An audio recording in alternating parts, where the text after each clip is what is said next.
आज का वचन जिस 7वें भाग में हम चल रहे, प्रार्थना इस विषय पर हम अध्ययन कर रहे। और प्रार्थना जीवन हमारे आध्यात्मिक जीवन का बुनियादी नींव, जिसे एक फंडामेंटल फाउंडेशन कहा जाता है। और यदि हमारे जीवन में हम अगर दुनियादारी में बहुत अधिक समय बिताते हैं, जहां पे समय नहीं देना वहां पे समय देते हैं, प्रार्थना जीवन में अगर हम लोग आगे नहीं बढ़ते तो हमारे मसीहत पे और हमारे नए जन्म पर सवाल खड़ा होता है। इसीलिए एक नया जन्म पाया हुआ विश्वासी जो है, जो प्रभु का चेला बनकर बपतिस्मा की आज्ञा को पूरा करते हुए चलता है, उस व्यक्ति के जीवन में प्रार्थना बहुत ही महत्वपूर्ण भाग है। यदि आप प्रार्थना बिना रहते हो तो कहीं ना कहीं हमारे आत्मिक जीवन पर सवाल खड़ा होता है। तो आइए जिस विषय पर, जिस वचन पर अध्ययन हम कर रहे, याकूब की पत्री 5वां अध्याय और वचन 15। विश्वास की प्रार्थना के द्वारा रोगी बच जाएगा। कौन बच जाएगा? रोगी बच जाएगा। और प्रभु यीशु उसे उठाकर खड़ा करेगा। और हाँ, यदि उसने पाप भी किया हो, यदि उस पापी ने पाप भी किए हो, जिसके वजह से वो बीमार है, बिस्तरे में है, या कहीं ना कहीं अंधकार में है, शारीरिक या मानसिक बीमारी में है, यदि उसने पाप भी किए हो तो उनकी भी क्षमा हो जाएगी। तो उनकी भी क्षमा परमेश्वर यीशु करेगा। Hallelujah, hallelujah. तो विश्वास की प्रार्थना में 4 बातें हैं। नंबर 1, रोगों से शिफा, मतलब चंगाई। विश्वास की प्रार्थना में चंगाई तो मिलती है, लेकिन परमेश्वर उसे उस बिस्तर से उठाता है। हालेलुया, हालेलुया, उसे बिस्तर से उठाता है। नंबर 3, ये बहुत ही महत्वपूर्ण पार्ट है, और मैं चाहता हूं कि आप लोगों की प्रार्थना इस तरीके से होनी चाहिए। आज हम जिस संसार में हैं, बहुत सारी बड़ी बड़ी चिन्ह चमत्कार वाली कलीसिया है। आप सोचेंगे नहीं, वैसे ऐसे बड़े बड़े चमत्कार आप सुनेंगे। परमेश्वर चमत्कार करता है।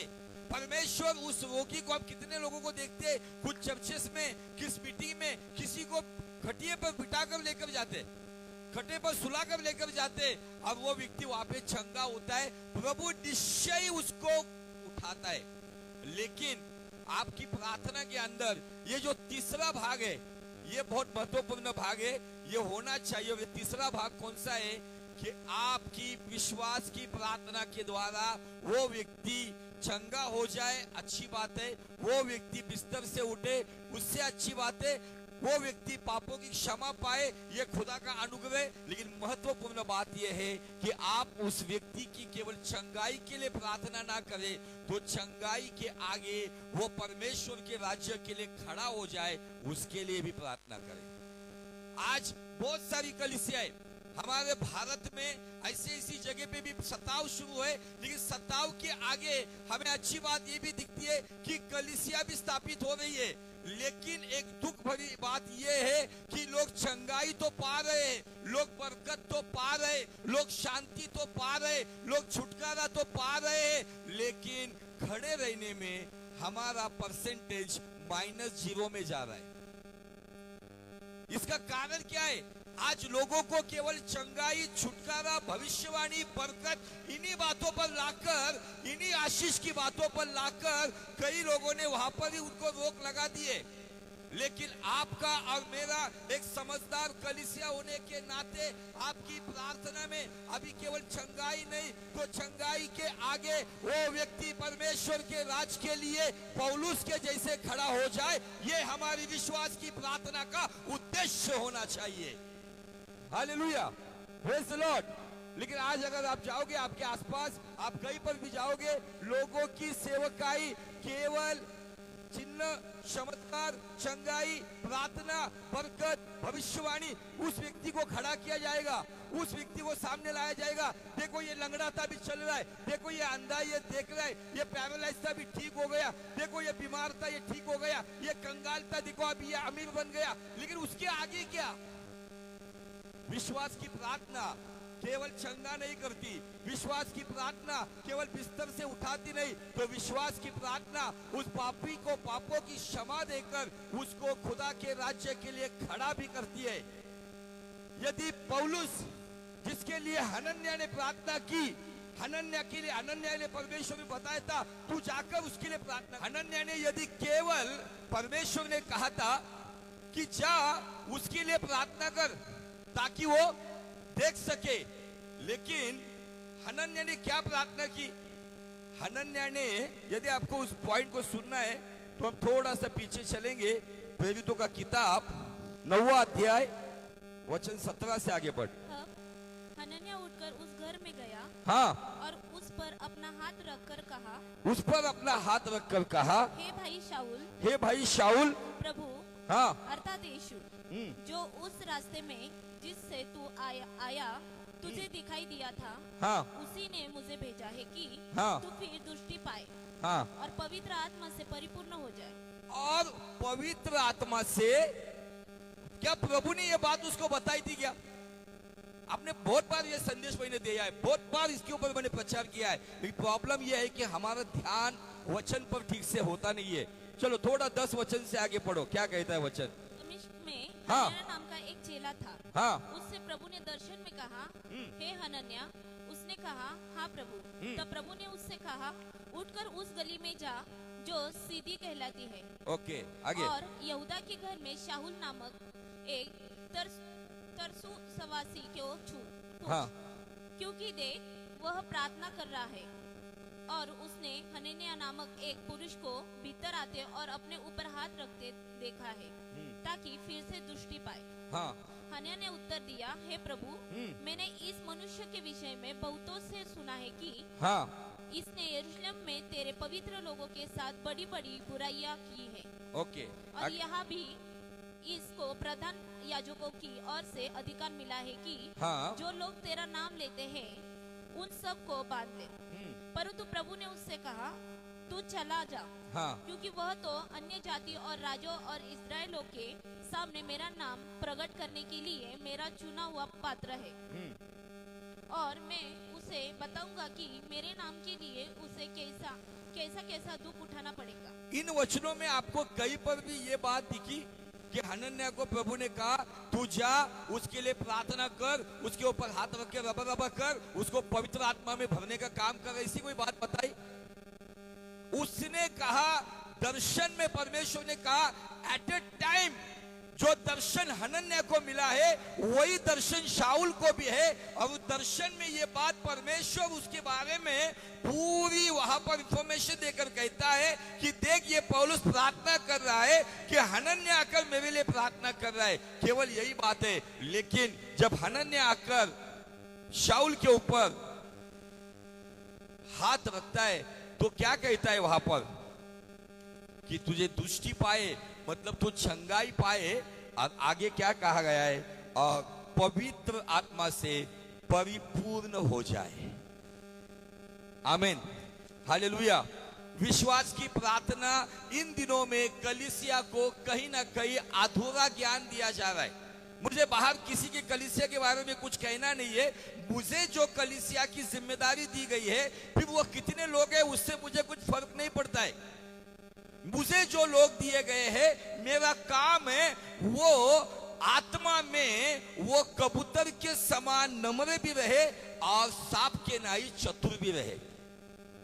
आपकी विश्वास की प्रार्थना यदि केवल रोटी, कपड़ा, मकान, धन, दौलत, चंगाई इधर तक ही है, तो मुझे आपको बताना है कि आपको आधा यीशु बताया गया है, लेकिन मैं आपको पूरा यीशु बताना चाहता हूं। जो यीशु आप में बढ़ना चाहता है, जो यीशु आप में चलना चाहता है, वो चाहता है कि हनन्याह ने केवल शाऊल की चंगाई के लिए प्रार्थना नहीं की, तो हनन्याह ने शाऊल को खड़ा होने के लिए पवित्र आत्मा में, एक खूनी पवित्र आत्मा में परिपूर्ण हो जाए, उसकी प्रार्थना की। और मुझे आपको बताना है कि ये शाऊल जो बाद में पौलुस बन गया, वो कहां कहां खड़ा हुआ, ऐसे ऐसी जगह पर खड़ा हुआ, ऐसे ऐसी जगह पर खड़ा हुआ कि उस स्थान को अगर हम देखेंगे कि जहां पर वो परमेश्वर का विरोधी बनकर खड़ा होने के लिए आया था, लेकिन वहीं पर वो परमेश्वर का साथी बनकर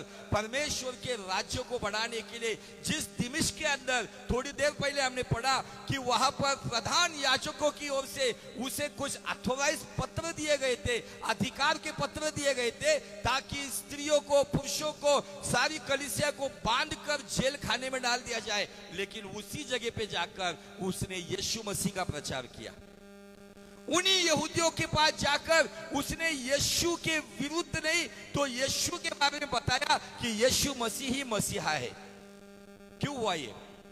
हनन्याह की प्रार्थना, जो विश्वास की प्रार्थना थी, विश्वास की प्रार्थना के अंदर कड़वाहट पहले निकलना जरूरी है। हम एक चर्च में आते हैं या एक घर में रहते हैं, यदि हम बहुत प्रार्थना करने वाले अपने आप को कहते हैं, लेकिन यदि हमारे अंदर अभी भी किसी के प्रति कड़वाहट है, तो मुझे आपको बताना है, आपकी प्रार्थना कभी भी फलदायी नहीं होगी। आपकी प्रार्थना का नतीजा कुछ भी नहीं आएगा। यदि आपकी प्रार्थना का नतीजा अच्छा आए, तो आपके अंदर से किसी के प्रति यदि कड़वाहट है, गलतफहमी है, मिसअंडरस्टैंडिंग है, उसको निकाल कर पूरे इस आत्मा की जमीन को पूरा साफ करते हुए फिर प्रार्थना में चलो।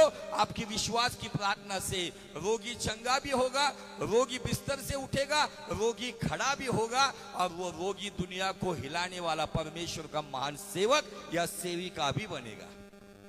Hallelujah, praise the Lord. लेकिन आज ये विश्वास की प्रार्थना दो जगह पर बहुत अच्छी काम कर रही है। सारे संसार में बहुत सारे लोग चंगाई पा रहे, अद्भुत चिन्ह चमत्कार हो रहे। बहुत सारे लोगों ने अपने चर्चेस का नाम ही चमत्कार चर्च रखा है, wonders and healing miracle church का नाम रखा है। कुछ लोगों ने ऑयल एनॉइंटिंग नाम रखा है।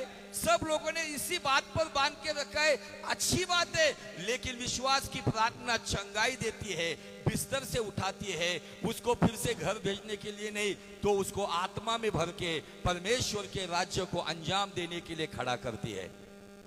यदि मेरी विश्वास की प्रार्थना इन बातों में काम नहीं कर, कहीं ना कहीं शायद आज आप आपके रिश्तेदारों के लिए प्रार्थना करते होंगे कि वो बुरी आदतों से छुटकारा पाए, अच्छी बात है।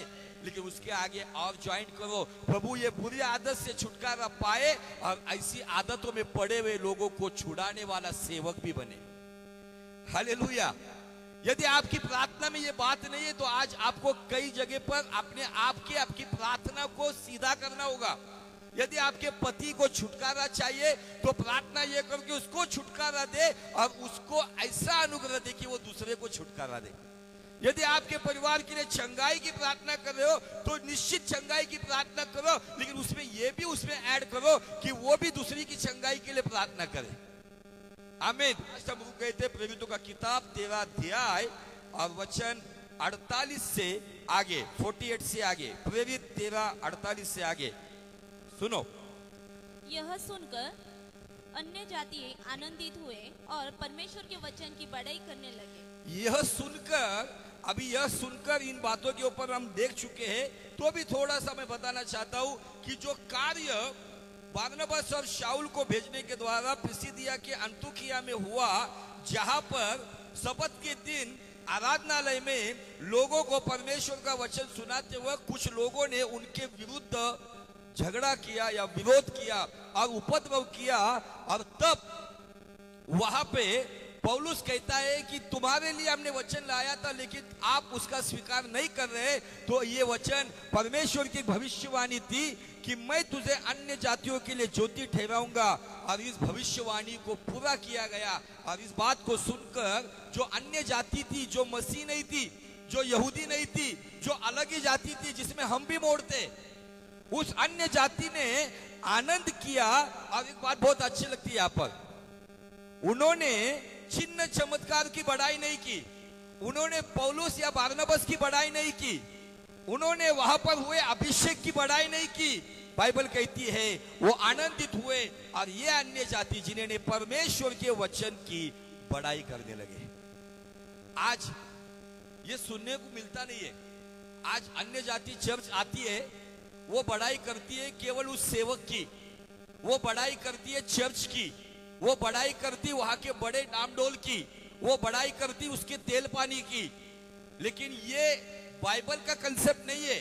पौलुस और बारनबास जो सेवकाई को गए थे, अन्य जाति ने न पौलुस की बड़ाई की, न बारनबास की बड़ाई की, न उनके द्वारा जो सेवा होती उसकी बड़ाई की। बाइबल कहती है उन्होंने परमेश्वर के वचन की बड़ाई की। और वो वचन सुनाने वाला जो अतीत में खूनी था, उसको ही परमेश्वर ने हनन्याह की प्रार्थना, विश्वास की प्रार्थना, उस मानसिक बीमार को चंगा करती है, उसके अंधी आंखों को चंगा करती है, उसको उठाती है और उसको परमेश्वर के राज्य के लिए खड़ा करती है। और यही खड़ा होने वाला जो पहले मसीह विरोधी था, यही मसीह का काम करने के लिए अन्य जाति में खुदावन का वचन बड़े प्रभाव के साथ सुनाता है। और बाइबल कहती है अन्य जाति परमेश्वर के वचन की महिमा करती है।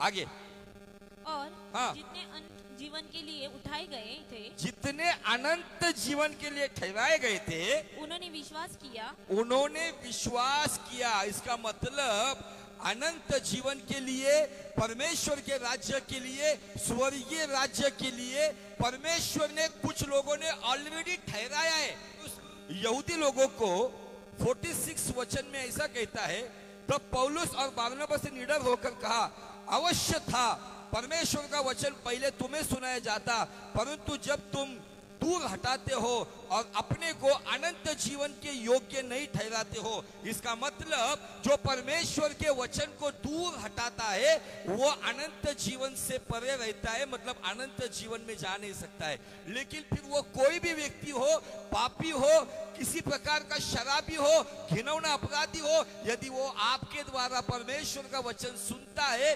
विश्वास करता है, तो जो वचन हमने अभी थोड़ी देर पहले इस 48 वचन में सुना कि वो लोग हैं जो अनंत जीवन के लिए भी ठहराए गए। पौलुस भले ही जो पहले शाऊल था, जो दुनिया की नजरों में एक खूनी था, जिसके द्वारा स्तिफनुस की मृत्यु हुई, लेकिन इस शाऊल के लिए भी परमेश्वर की एक योजना थी, क्योंकि हमारा परमेश्वर बुराई से अच्छाई निकालना जानता है। हालेलुया। आप ये मत सोचो कि अच्छाई से अच्छाई निकलेगी, अच्छे से अच्छा निकलेगा, नहीं। मैं आपको बताना चाहता हूं हमारा परमेश्वर बुराई से अच्छाई निकालेगा, लेकिन उसके लिए परमेश्वर के राज्य का सहकर्मी बनकर मुझे परमेश्वर के काम को अंजाम देने के लिए जो प्रभु भोज मैं लेता हूं, उसके पीछे परमेश्वर का मकसद है कि मैं जाकर परमेश्वर के सुसमाचार की घोषणा करूं, सुसमाचार बताऊं और सुसमाचार जीऊं। आज यहाँ पर ये जो शाऊल, जिसके लिए हनन्याह ने विश्वास की प्रार्थना की, ये शाऊल जो पहले एक घिनौना अपराधी था, जो कलीसिया का विरोधी था, जो सत्यानाश करने वाला था, जो परमेश्वर के राज्य को तोड़ने वाला था, लेकिन यही शाऊल परमेश्वर के अनुग्रह से, विश्वास की प्रार्थना से पौलुस बन गया और परमेश्वर के राज्य को जोड़ने वाला बन गया। आज बहुत सारे कहते हैं हमारे विरोधी है, नो प्रॉब्लम, आप दुआ करो, वो मानसिक बीमार है, प्रभु उनकी मानसिक बीमारी को चंगा। जैसे शाऊल के अंदर भी एक जुनून सवार था, वो भी एक मानसिक बीमार था, और जितने भी यीशु के पीछे चल रहे थे उनसे वो नफरत करता था और उनका सत्यानाश करने की कोशिश करता था। लेकिन विश्वास की प्रार्थना ने शाऊल के आंखों से पर्दा हटा दिया। उसे भले दोपहर में यीशु मसीह का दर्शन हो गया, उसने यीशु मसीह की आवाज को सुना, उसने यीशु मसीह की बुलाहट को स्वीकारा और यही सत्यानाश करने वाला लोगों को आबाद करने के लिए निकल पड़ा। यह है विश्वास की प्रार्थना का परिणाम। Hallelujah, praise the Lord. आज मेरी प्रार्थना यदि केवल भौतिक बातों के लिए है तो मुझे आपको बताना है कहीं ना कहीं मुझे अधूरा ज्ञान है। मैं आपको परमेश्वर के वचन में, उसकी आत्मा में परिपूर्ण करना चाहता हूं। यदि इन बातों में आप समझकर चलोगे, आने वाले दिनों में आपके घरों से मुझे गवाहियां मिलेगी कि परमेश्वर ने मेरे पति को, मेरे भाई को, मेरे बाप को, मेरे बहन को, मेरी माँ को दर्शन दिया। अब वो बदल गए हैं, अब वो परमेश्वर के लिए खड़ा होना चाहते हैं। Hallelujah, praise the Lord. क्योंकि हमें विश्वासियों की कलीसिया में इन दिनों में इंटरेस्ट नहीं है, हम चेलों की कलीसिया में काम करना चाहते हैं। क्योंकि विश्वासी आएगा जाएगा, लेकिन चेला हालात अच्छी हो या बुरी हो, वो परमेश्वर के काम के लिए हमेशा तैयार रहेगा। आमीन, हालेलुया। चलते आगे, क्या हुआ आगे? तब प्रभु का वचन उस सारे देश में फैलाने लगा। क्या लिखा है? प्रभु का वचन हम कम से कम हमारे एरिया में तो फैलाए, कम से कम हमारे इलाके में तो फैलाए। बाइबल कहती है ये बरनबास और ये शाऊल जो यरूशलेम से अन्य जाति में आए और सारे देश में इनकी सेवकाई के द्वारा वचन फैला। आगे, परंतु यहूदियों ने भक्त और कुलीन स्त्रियों को और नगर के प्रमुख लोगों को उस्काया और पौलुस और बरनबास के विरुद्ध उपद्रव करवा कर उन्हें अपनी सीमा से निकाल दिया।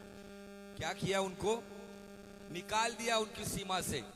उपद्रव, ये उपद्रव शब्द को मैं थोड़ा सा उस दिन YouTube के ऊपर थोड़ा सा स्टडी कर रहा था, ढूंढ रहा था उपद्रव को कौन सी भाषा में क्या क्या कहा जाता है। उपद्रव को इब्रानी भाषा में हमास कहा जाता है। अब जो हमास ने, कितने लोग जानते पता नहीं, इजराइल के विरुद्ध जो युद्ध शुरू हुआ है, इजराइल के विरुद्ध, इजराइल को हराने के लिए, इजराइल को भगाने के लिए जो हमास नाम की एक आतंकवादी की जो सेना है, उस हमास का मतलब है उपद्रव। हमें लगता है कि वही आतंकवादी है, लेकिन मैं आज आपको बताना चाहता हूं हमारे आसपास भी जो हमें प्रभु में बढ़ने के लिए रुकावट करते हैं वो हमास ही है। आपकी विश्वास की प्रार्थना उस हमास को प्रभु यीशु मसीह के दर्शन के द्वारा पौलुस की आत्मा में चलाएंगे। हालेलुया। आगे, तब वे उनके सामने अपने पाँव की धूल झाड़कर इकुनियम को चले गए और चले आनंद से और पवित्र आत्मा से परिपूर्ण होते गए। बस यहाँ पर हमने देखा कि उन्होंने अपने पाँव की धूल झाड़ी और यीशु मसीह ने 72 लोगों को भेजा था और कहा था जो घर तुम्हारा सम्मान नहीं करेगा वहां पर तुम्हारे पैरों की धूल झाड़ दो, बाकी कुछ मत कहो। अब उसका कारण भी मैंने बताया कि यही धूल उन लोगों के लिए बात करके न्याय देगी, क्योंकि इन्हें अनंत जीवन का वारिस होने का वचन सुनाया था, लेकिन इन्होंने इन लोगों को सीमा से बाहर निकाल दिया है, जिसका सबूत ये धूल खुद वहां पे गवाही देगी। जैसे कोर्ट में, जैसे न्यायालय में, जैसे गवाह के ऊपर न्याय किया जाता है, ये धूल गवाह का काम करेगी और कुछ लोगों का मुंह बंद करेगी। इसलिए मैं आज आपको बताना चाहता हूं कि आपके खिलाफ कौन क्या बोल रहा है, क्या कर रहा है, इससे अपने आत्मिक जीवन को डिस्टर्ब मत करो, आपके प्रार्थना जीवन को डिस्टर्ब मत करो। आपके साथ कौन कैसा बर्ताव कर रहा है, कौन कैसे चल रहा है, इसके बारे में मत सोचो। धूल झटक दो और अपने आत्मिक जीवन में बढ़ते रहो, क्योंकि संसार के लोगों के लिए कितना भी करोगे, रिश्ते नातों के लिए कितना भी करोगे, लेकिन कहीं पर भी जब आप एक बात करने में कम पड़ोगे, आपके खिलाफ 9 बातों को भूलकर एक ही बात की पूंछ पकड़कर वो चलेंगे। लेकिन मैं आज आपको प्रोत्साहित करना चाहता हूं, विश्वास की प्रार्थना उन लोगों को भी बदल सकती है जैसे शाऊल का पौलुस हो गया। चलते आगे, क्या हुआ 52 वचन में? चेले आनंद से और पवित्र आत्मा से परिपूर्ण होते गए। कौन से चेले? कौन चेले यहाँ पे विशेष? पौलुस और बरनबास यहाँ पे अन्य जाति में आए। अन्य जाति में यहाँ पे विश्वासी लोग नहीं दिख रहे। उन्होंने जितना समय वहां पे बिताया, उन्होंने परमेश्वर का वचन उनको सिखाया, उनको विश्वासी से चेलेपन में लाके रखा। और बाइबल कहती है कि इन विश्वासियों के अंदर चेलापन आ गया और ये लोग अन्य जाति में के चेले वो आनंद से और पवित्र आत्मा से परिपूर्ण होते गए। इसका मतलब कि वो छुटकारा पाए, उन्होंने सत्य को जाना, उन्होंने केवल हालेलुया प्रेज़ द लॉर्ड नहीं किया, ये लोग पवित्र आत्मा में परिपूर्ण हुए। मतलब बरनबास और पौलुस आगे गए और बाकी का काम ये चेले लोग खड़े होकर वहां पर करते रहे। वहां पर एक कलीसिया खड़ी हुई। क्यों खड़ी हुई? क्योंकि वहां पे पौलुस ने और बरनबास ने उनको केवल चंगाई, छुटकारा, भविष्यवाणी की सेवकाई नहीं बताई, वहां पे उन्हें सत्य बताया। इसीलिए उन अन्य जाति ने वचन की बड़ाई की। चलते आगे 14 अध्याय का वचन से आगे चलेंगे। और यहाँ से आगे बहुत इंटरेस्टिंग बातों में परमेश्वर हमें चलाएगा। इकुनियम में ऐसा हुआ कि वहां से इकुनिया नाम के प्रदेश में वो गए। ऐसा हुआ कि वे यहूदियों और आराधनाओं में साथ साथ गए और इस प्रकार बातें की कि यहूदियों और यूनानियों दोनों में से बहुतों ने विश्वास किया, परंतु विश्वास न करने वाले यहूदियों ने अन्य जातियों के मन भाइयों के विरोध में उस्काए और कटुता उत्पन्न कर दी। वे बहुत दिन तक वहां रहे हाँ। और प्रभु के भरोसे पर हियाव से बातें करते थे। हाँ। और वह उसके हाथों से उनके हाथों से मतलब पौलुस और बारनबास के हाथों से और चिन्ह और अद्भुत काम करवा कर अपने अनुग्रह के वचन पर गवाही देता। हाँ। परंतु नगर के लोगों में फूट पड़ गई थी। हाँ। उससे कितने तो यहूदियों की और कितने प्रेरित की ओर हो गए। परंतु जब अन्य जातियां और यहूदी उनका अपमान और उन पर पथराव करने के लिए अपने सरदारों समेत उन पर दौड़े, तब वे इस बात को जान गए और लकाउनिया से लुस्रा और दिरबे के नगरों में और आसपास के प्रदेश में भाग गए और वहां सुसमाचार सुनाने लगे। ये है खड़ा होने का काम। कुछ लोग कलीसिया में आते हैं, मैंने बहुत सारे ऐसे परिवार को देखा है जो बहुत सारी कठिन परिस्थिति का सामना करके आते हैं, प्रभु के लिए कुछ ना कुछ जोखिम उठाकर आते हैं, रिस्क उठाकर आते हैं, लेकिन उनको बहुत सारी परीक्षाओं का सामना करना पड़ता है। तब कुछ लोग रुक जाते हैं, आगे बढ़ नहीं पाते। लेकिन यहां पर आपने किधर तक समझा मुझे पता नहीं, ये बड़े बड़े चिन्ह चमत्कार करने वाले प्रेरितों के ऊपर एक ऐसा अलग गुट तैयार हो गया, एक अलग समूह तैयार हो गया जो उनको पथराव करने लग गए। और यहूदी तरीके के अनुसार पथराव करना मतलब एक दो पत्थर नहीं, जिस जगह पर ये वाद विवाद होता है वहां पर ऑलरेडी हजारों पत्थर लाके रखे जाते हैं। अब जिसको लगता है कि ये नियम शास्त्र या व्यवस्था के विरुद्ध बात कर रहे, उनको हजारों पत्थर से मारा जाता है। इनके जीवन में सेवकाई बढ़ रही थी, लेकिन बीच में से उनके सामने विरोधी खड़े हो गए। यही शाऊल जो पौलुस बन गया, उसने इन पथराव का अनुभव लिया, जो अनुभव उसने स्तिफनुस के जीवन से भी देखा था। इसी शाऊल के बोलने पर स्तिफनुस को पत्थर मारे गए। अब इतने पत्थर मारे गए उस जवान को, पत्थर मार मार के कुचल कुचल कर वो जवान को मार दिया गया। तब प्रभु ने हनन्याह को कहा था, मेरे लिए क्या दुख उठाना पड़ता है ना, मैं उसको बताऊंगा। और उसका ये पहला डेमो शाऊल को वहां पर मिला जो पौलुस बन गया। मैं ये शाऊल पौलुस क्यों बोलता हूं, ताकि आपको समझ में आए कि मैं भूत भी बता रहा हूं, भूतकाल भी बता रहा हूं, और आपको मैं वर्तमान भी बता रहा हूं। ये जो शाऊल पहले जो पथराव करने के लिए लोगों को उकसाता था, यही पौलुस बनने के लिए वो पत्थर खाने के लिए तैयार हो गया। विश्वास की प्रार्थना केवल बड़े बड़े चिन्ह चमत्कार और बड़ी सेवकाई के लिए खड़ा नहीं करता है, तो विश्वास की प्रार्थना उस व्यक्ति को पत्थर खाने के लिए भी तैयार करता है, सताव सहने के लिए भी तैयार करता है। कुछ लोग सताव सहना नहीं चाहते, कुछ लोग सहनशील होना नहीं चाहते, कुछ लोग इन बातों को सहन करना नहीं चाहते, उनको सब अच्छा अच्छा चाहिए। क्यों? क्योंकि आजकल की शिक्षा वैसी आ रही है, प्रभु में आओ तुम्हारा 1 BHK का 2 BHK बन जाएगा, प्रभु में आओ तुमको ये मिलेगा वो मिलेगा, ये सारी बाबागिरी की बातें बताई जाती है। लेकिन विश्वास में आने के बाद, प्रभु को स्वीकारने के बाद, हमारे सामने रोज एक गोलियत खड़ा होता है, जिसका सामना हमें दाऊद के समान करना पड़ता है। लेकिन इतना समझ लो कि युद्ध यहोवा का है और फतेह या विजय या विक्ट्री हमारी है। हमें उसके सामने चलना पड़ेगा, हमें इन बातों को समझना पड़ेगा। बाइबल कहती है जिनके द्वारा बड़े बड़े चिन्ह चमत्कार हो रहे थे, उन पर पथराव हुए, बाइबल कहती है उनको भागना पड़ा। प्रभु कभी कभी भगाता है हमको, उसके पीछे भी है ना प्रभु की योजना होती है। कभी कभी हमको हमारे एरिया से भगाता है, हमारे इलाके से भगाता है। क्यों? क्योंकि कुछ समय के लिए हम किसी अलग जगह में जाए और वहां पे कुछ अन्य जातियों को सच्चाई से या सत्य से वाकिफ करे। इसलिए कभी कभी प्रभु हमारी जगह को बदलता है। हमको बुरा लगता है कि हमें क्यों भगाया जा रहा है, हमें क्यों जगह छोड़ने की नौबत आई है। प्रभु चाहता है तू जब तक जगह नहीं बदलेगा नए व्यक्ति का उद्धार नहीं होगा। और जब यहां से भागे तो लुस्रा नाम के एक जगह पर वो आए।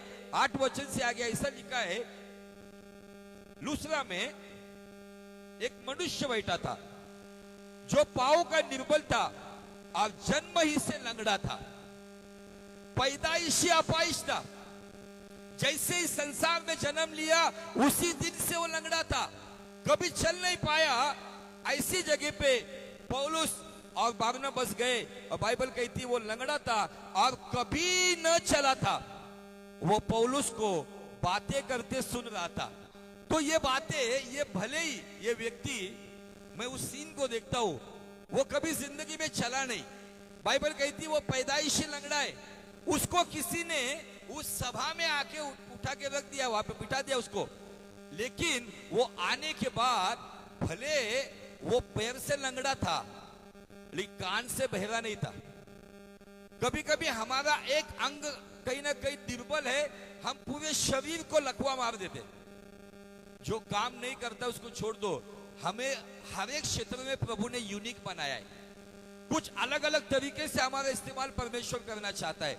जो मैं कर सकता हूं वो आप नहीं कर सकते हो, जो आप कर सकते हो वो मैं नहीं कर सकता हूं। प्रभु ने कुछ अलग स्पेशलिटी आपको और मुझे दी हुई है जो अलग अलग हिस्से में बांटी गई है।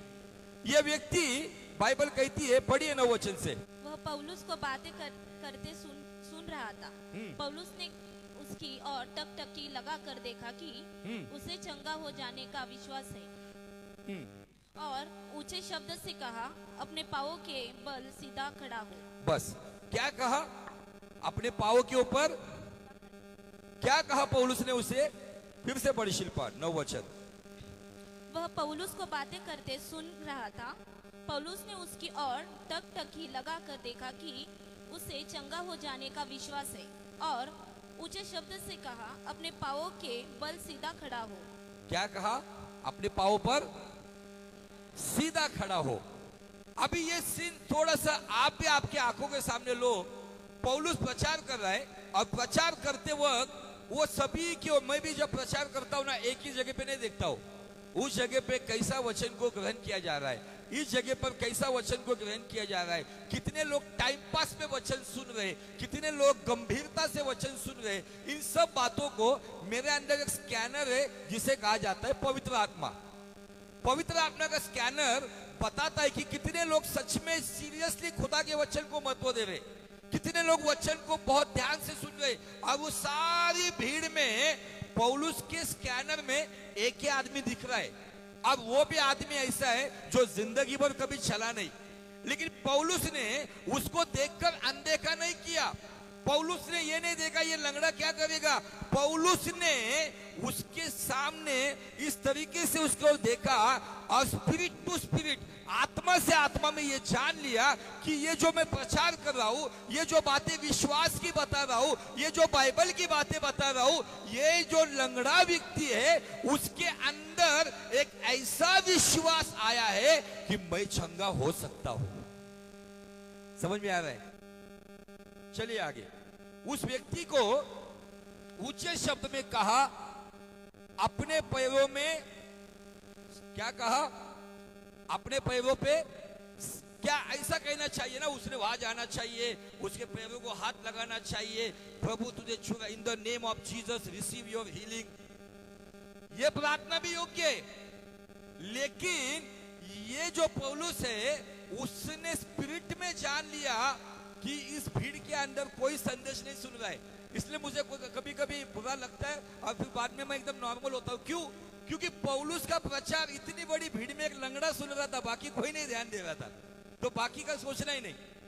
लेकिन पौलुस ने उस भीड़ को नहीं देखा, उस भीड़ के अंदर उस व्यक्ति को देखा जिसके लिए उसने शारीरिक चंगाई के शब्द भी बोले और उसके लिए आत्मिक चंगाई के भी शब्द बोले, उसको ये नहीं कहा तेरी चंगाई स्वीकार, उसको कहा उठ अपने पैरों पे खड़ा हो जा।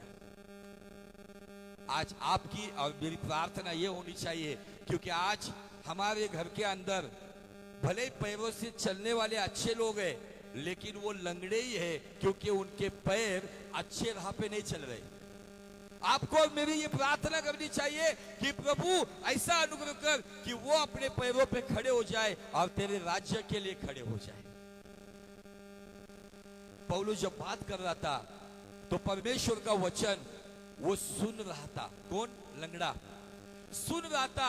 अब जैसा वचन शायद मैं प्रचार वहां पर, मुझे ऐसा लगता है कि पौलुस ने वहां पे प्रेरितों के जमाने में जो पहला चमत्कार हुआ था, सुंदर नाम के दरवाजे के पास पतरस और यूहन्ना के द्वारा एक पैदाइशी लंगड़ा व्यक्ति चंगा हुआ, जो प्रेरितों के जमाने का पहला चमत्कार है। आपकी खोपड़ी में डाल के रखो, प्रेरितों के जमाने में पहला चमत्कार कौन सा हुआ? जब मैं पूछूंगा या कोई सेवक पूछेगा तो तोते के जैसा आप बोलना चाहिए, इतना वचन से आपको रूबरू होना चाहिए।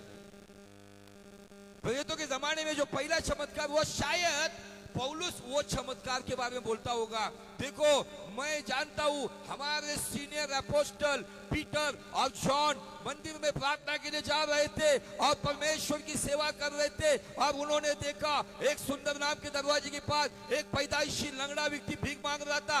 उसने उनके पास भीख मांगने के लिए हाथ बढ़ाया, लेकिन पतरस ने कहा हमारे पास तेरे लिए देने के लिए कुछ नहीं है, लेकिन जो है वो देते, उठ यीशु के नाम में चल और खड़ा हो जा। ये बात वो शायद बता रहा होगा, और ये सुनते सुनते उसके बॉडी के अंदर, उस लंगड़े व्यक्ति की बॉडी का वाइब्रेशन शुरू हो गया, और उस वाइब्रेशन ने पौलुस को अट्रैक्ट किया, और वही बात पर वहां पर यीशु का नाम भी नहीं लिया गया। कुछ मुस्लिम लोग या कोई अन्य जाति के लोग इस चमत्कार को कहते, यहाँ पे यीशु का नाम नहीं लिया और कैसे के चंगा हो गया। जब यीशु के बारे में वो सुन रहा था, यीशु उसके अंदर आ गया था, जरूरी नहीं था यीशु का नाम लेना, केवल यीशु का सेवक कहता है उठ खड़ा हो जाए, तो कुछ भी परिस्थिति हो वो व्यक्ति खड़ा हो सकता है। Hallelujah, praise the Lord. और जब ये खड़ा हो गया, बाइबल कहती है, पढ़िए आगे। तब वह उछल कर चलने फिरने लगा। लोगों ने पौलुस का यह काम देखकर यूनानियों की भाषा में ऊंचे शब्द से कहा, देवता मनुष्य के रूप में होकर हमारे पास उतर आया। उन्होंने बरनबास को ज्यूस और पौलुस को हिरमेस कहा, क्योंकि वह बातें करने में मुख्य था। ज्यूस के उस मंदिर का पुजारी जो उसके नगर के सामने था, बैल और फूलों के हार फाटकों पर लगाकर लोगों के साथ बलिदान करने चाहता था। तब बरनबास और पौलुस प्रेरित ने जब यह सुना तो अपने कपड़े फाड़े और भीड़ में लपके और पुकार कर कहने लगे, हे लोगों, तुम क्या करते हो? हम भी तुम्हारे समान दुख और सुख भोगी मनुष्य है, और तुम्हें सुसमाचार सुनाते हैं कि तुम इन व्यर्थ वस्तुओं से अलग होकर जीवित परमेश्वर की ओर फिरो, जिसने स्वर्ग और पृथ्वी और समुद्र और जो कुछ उनमें है बनाया। उसने बीते समय में सब जातियों को अपने अपने मार्ग में चलने दिया, तो भी उसने अपने आप को बेगवाह न छोड़ा, किंतु वह भलाई करता रहा, और आकाश से वर्षा और फलवंत दृष्टि देकर तुम्हारे मन को फलवंत ऋतु देकर, फलवंत ऋतु जो सीजन होते, फलवंत ऋतु, आज ऋतु है लेकिन फलवंत ऋतु नहीं है। हमें बारिश का फलवंत ऋतु चाहिए था, लेकिन महाराष्ट्र में और भारत के अलग अलग जगह पर ऋतु आया लेकिन अकाल लेकर आया। फलवंत ऋतु नहीं है, लेकिन यहाँ पर वो फलवंत ऋतु देकर तुम्हारे मन को भोजन और आनंद से भरता रहा। यह कहकर भी उन्होंने लोगों को बड़ी कठिनाई से रोका कि उनके लिए बलिदान न करें। बस गांव में फेमस व्यक्ति था, उस गांव का हर एक व्यक्ति इस लंगड़े को जानता था। उस गांव का हर एक व्यक्ति उसको पहचानता था। और ऐसा व्यक्ति पौलुस प्रचार करते करते कहता है, उठ खड़ा हो जा। विश्वास की प्रार्थना उस रोगी को खड़ा करता है, और जो रोगी खड़ा हुआ है वो दूसरे रोगी को भी खड़ा करता है। जैसे ये व्यक्ति खड़ा हो गया उस गांव के अंदर, वहां पर जुपिटर नाम के देवता की उपासना की जाती थी। और उनको लगा कि उनका देवता इन मनुष्य के अंदर उतर कर आया, इसलिए चमत्कार हुआ। इसलिए उस गांव का पुजारी वहां से बैल लेकर आया बलिदान के लिए, बड़ा उनका स्वागत करने के लिए, सम्मान करने के लिए वो सब लेकर आए। वहां पर ये सब होने वाला था। पौलुस और बारनबास ने क्या किया पता है? उन्होंने अपने कपड़े फाड़ दिए। क्या वो पागल हुए? उन्होंने परमेश्वर की जगह पर ही रखी। और बाइबल यहाँ पे कहती है, जब उनको बड़ा सम्मान देने के लिए पूरा गांव का गांव आ रहा था, पौलुस ने और बारनबास ने अपने कपड़े फाड़ दिए और कहा कि सम्मान के योग्य हम, क्योंकि हम भी तुम्हारे जैसे ही मनुष्य हैं। सम्मान करना है, आदर करना है तो स्वर्गीय परमेश्वर का करो, जो फलवंत ऋतु देता है, खाने के लिए भोजन देता है, संभालता है, उसको आदर दो। अब ये सब बातें करने से उनको रोका, और जैसा उनका बड़ा सम्मान होने से रोका, थोड़ी देर में पिक्चर बदल गया। देखो क्या हो गया 19 वचन में। परंतु हाँ, कुछ यहूदियों ने अंताकिया और इकुनियम से आकर लोगों को अपनी ओर कर लिया, उनको भड़काया और पौलुस पर पथराव किया और मरा समझकर पौलुस को इतना पत्थर मारा। थोड़ी देर पहले सम्मान लेकर लोग आ गए। ये सेवक के जीवन में होता है, आपके भी जीवन में होगा। कुछ समय पहले लोग सम्मान लेकर आएंगे, कुछ समय के बाद लोग पत्थर भी लेकर आएंगे।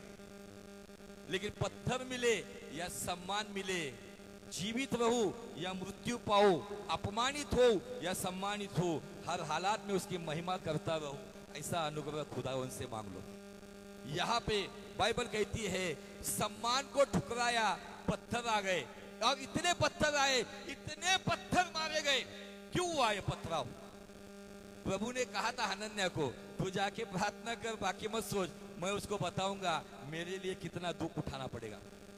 पौलुस ने जो भी किया, जो पहला जवान उसके द्वारा पत्थर मार मार के मारा गया था, वो जो पीड़ा, वो जो फीलिंग्स, वो दर्द क्या है ना, वो दर्द जो स्टीफनुस ने मरते वक्त सहन किया था ना, वो दर्द पौलुस को भी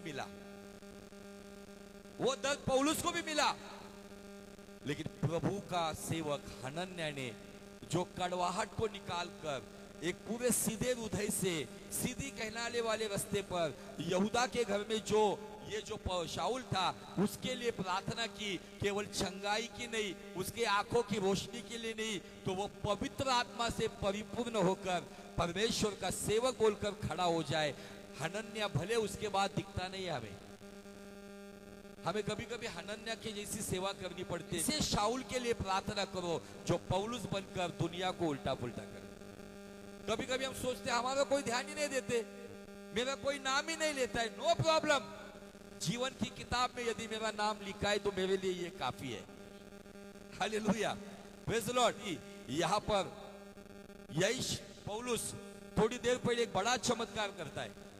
बचपन से लंगड़े व्यक्ति को खड़ा करता है, प्रभु उसको चलाता है, एक बड़े सम्मान को ठुकराता है, अपने आप को पूरी तरह से घटाता है, अपने वस्त्र फाड़ देता है, लेकिन सम्मान नहीं लेता है। लेकिन उन्हीं फटे हुए वस्त्रों के साथ, उन्हीं फटे हुए शरीर के ऊपर कुछ लोग आके इतना पत्थर मारते कि बाइबल कहती है यहाँ पे कि वो मर गया बोलकर उसको घसीट कर लेकर गए।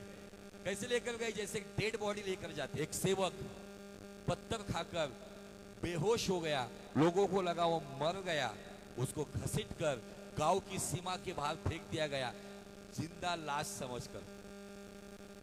बाइबल कहती है 20 वचन, पर जब चेले उसके चारों ओर आ खड़े हुए, जब चेले उसके चारों ओर आ खड़े हुए तो वह उठकर नगर में गया और दूसरे दिन बरनबास के साथ दिरबे को चला गया। ये 20 वचन बहुत महत्वपूर्ण है। यहां पर चेलों ने आके पौलुस को पानी मारा क्या? पौलुस को मलम पट्टी की क्या? जैसे ही चेले वहां पर आए, पौलुस जिसको मरा हुआ समझकर फेंक दिया गया था, पौलुस खड़ा हो गया। विश्वास की प्रार्थना मरी हुई हालत में भी खड़ा करके फिर से अगले नगर में लेकर परमेश्वर के काम को अंजाम देने की ताकत रखती है। जब मैं देखता हूं ये चेले आ गए, तो आपको क्या लगता है कि ये चेलों ने आकर केवल ऐसा घेरा किया होगा क्या?